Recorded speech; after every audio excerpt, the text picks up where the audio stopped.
How do you know if you have a religious vocation? First, do you really want to know? Because if you really want to know, you're going to be willing to pray quite a bit. Not just a day, not just for a holy hour, not just do one retreat.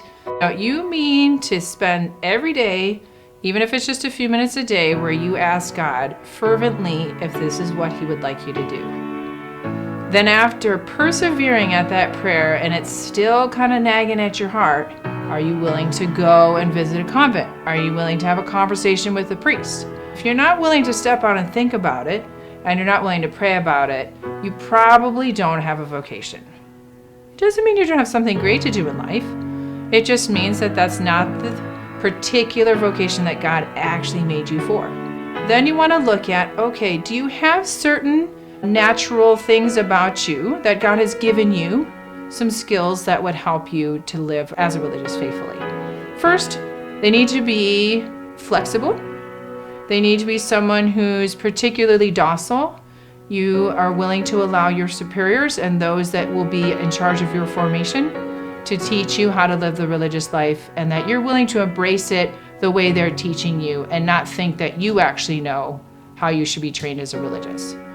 And then two, do you have kind of a mild temperament? Not that you wouldn't be able to lead, but that you're willing to allow others to lead too. Because lots of religious do have leadership roles, but they also have to know when to let others lead. Second thing, are you open to learning and to service? Everything about a religious is that you're willing to learn every day a little more about God. Every day a little bit more about yourself. Every day to say, no, I'm never not a work in progress. And then with that, to know that every day you will serve and you don't count the costs. Whether you're a teacher, whether you're a nurse, whether you're a priest, whether you give the sacraments, whether you pray the office, what you want to do is to serve. And it doesn't really matter what that service actually looks like. It just matters that you would like to serve. And you see that as a way that you can give your life away to God. Then, are you reliable and discerning? Are you someone people can trust? Because people are going to trust you. If you wear a habit, little ones will run up to you. Adults will come and ask you for prayers. So you do need to be someone who's reliable and someone who can make decisions. So are you able to discern what are the right and wrong things to do? Not so much in every single action of the day, but as in what's right and wrong. And if you don't know the answers, to go find them. Then you need good health. It's not that you don't have any allergies or something. When you're going into religious life, you generally have to have some level of good health. It's a very rigorous life. And then finally, a life of virtue. Are you already living a sacramental life?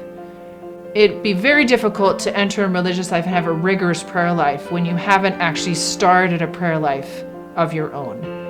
Religious life is about, first and foremost, that you pray for yourself, your own salvation, and for the salvation of others. So if you're not attracted to lots of prayer, generally speaking, there's a different way of service that you're going to be in the church.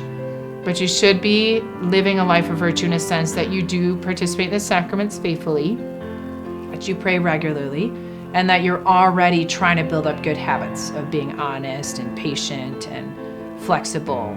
Not that we're perfect, but you generally are like, no, I want to spend my life getting closer and closer to God and practicing these habits of virtue.